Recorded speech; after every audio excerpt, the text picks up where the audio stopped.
मित्रों, मैं doctor Sunil Shah, infertility IVF specialist, Germany, Sarvamangal IVF satellite, Ahmedabad. आज मैं आपको आईयूआई के बारे में अपडेट दूंगा। आईयूआई क्या है?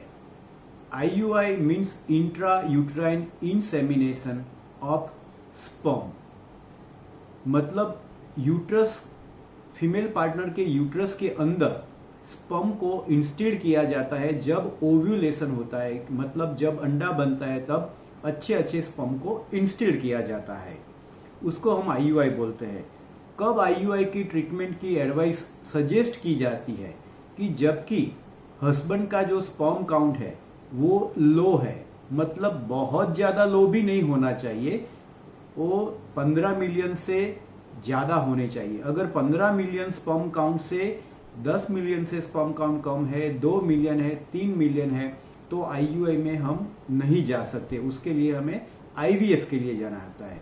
मतलब लो स्पर्म काउंट, जब नॉर्मल स्पर्म काउंट होता है मगर उसके साथ साथ मोटिलिटी, जो स्पर्म की मोटिलिटी गतिशीलता होती है वो बहुत कम है, स्पर्म की मॉर्फोलॉजी मतलब उसका आकार, स्ट्रक्चर में कमी होती है, तब हम आईयूआई के लिए जाते हैं। फीमेल पार्टनर्स में जब ओवेरियन रिजर्व कम होता है, मतलब अंडे बनने की क्षमता और फर्टिलिटी पोटेंशियल कम है, एएमएच की वैल्यू कम है, सोनोग्राफी में हम अंडे कम देखते हैं, तब हम आईयूआई कर सकते हैं सुपर ओव्यूलेशन करके। तो ये सब इंडिकेशन के लिए हम आईयूआई करते हैं। और जब हमने बहुत सारी ट्रीटमेंट गोलियां ले ली, सभी से ट्राई कर लिया और फिर भी रिजल्ट नहीं आता है, तो रिजल्ट को इम्प्रूव करने के लिए हम आईयूआई कर सकते हैं।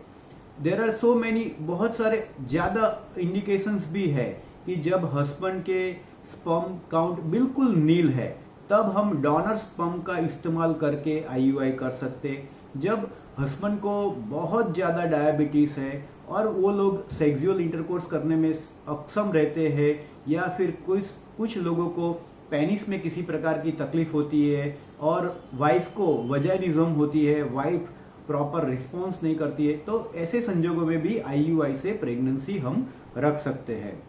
तो ये सब इंडिकेशंस है। तो अब हम आईयूआई करने से पहले हमें क्या क्या करना चाहिए?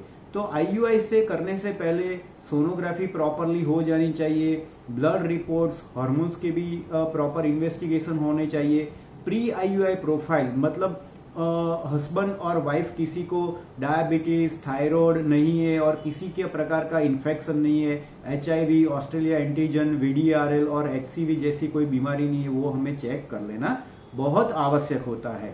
और जब ट्रीटमेंट करते उससे पहले हस्बैंड और वाइफ दोनों पार्टनर्स को हम अच्छी तरह से विटामिन्स देते हैं और उसके बाद आईयूआई के लिए हमें जाना चाहिए। नाउ प्रोसीजर कैसे की जाती है?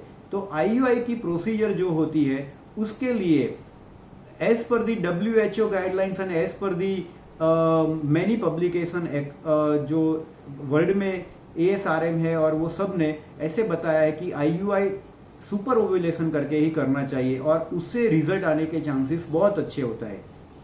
तो जो वाइफ पार्टनर होती है उसको पीरियड्स के सेकंड डे पर हम बुलाते हैं, सोनोग्राफी करके चेक करते हैं और चेक करने के बाद टैबलेट्स और इंजेक्शन देते हैं।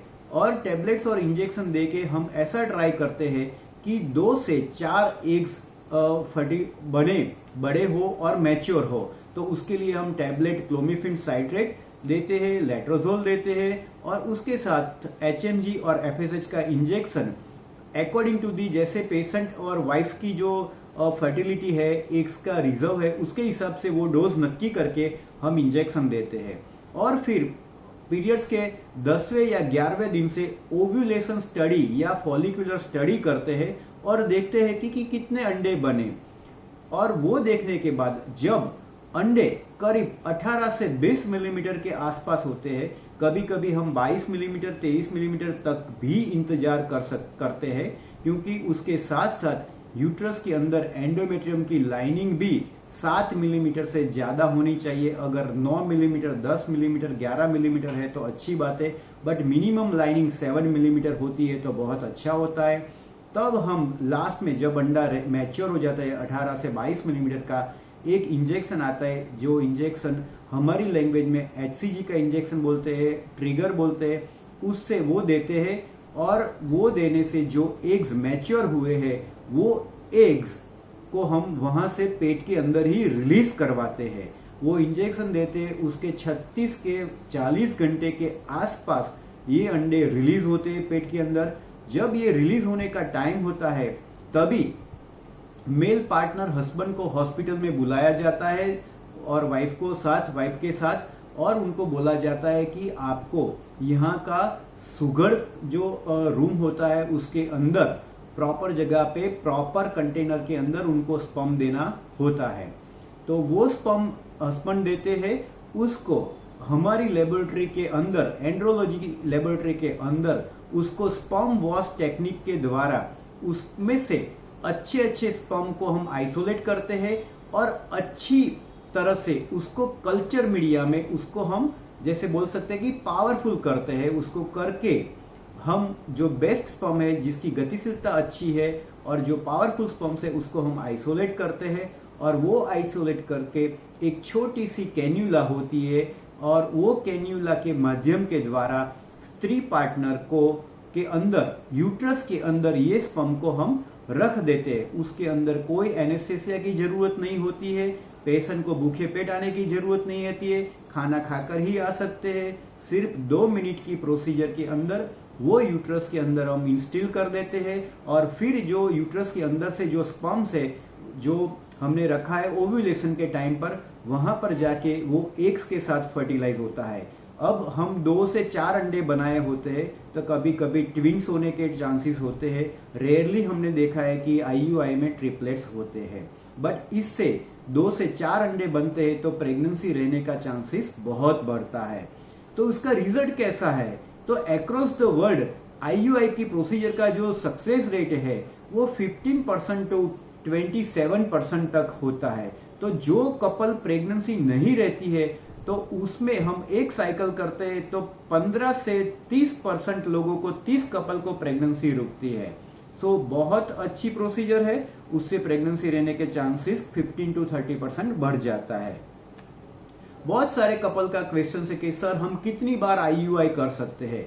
आइडियली आपके एज के मुताबिक 3 से लेके 6 बार IUI का ट्राई कर सकते हैं, एज के हिसाब से और आपके सब रिपोर्ट कैसे उसके हिसाब से ये IUI की प्रोसीजर हम रिपीट करते हैं। और इसमें एक्सपेंसेस कितना होता है? एक्सपेंसेस बहुत कम होता है इन comparison to IVF test tube baby की ट्रीटमेंट से 10वें भाग के खर्चे के अंदर IUI की ट्रीटमेंट 1 महीने की हो जाती है। Thank you very much. I hope you get good information. अच्छी तरह से आपको अच्छे इन्फॉर्मेशन मिली है। थैंक यू, धन्यवाद।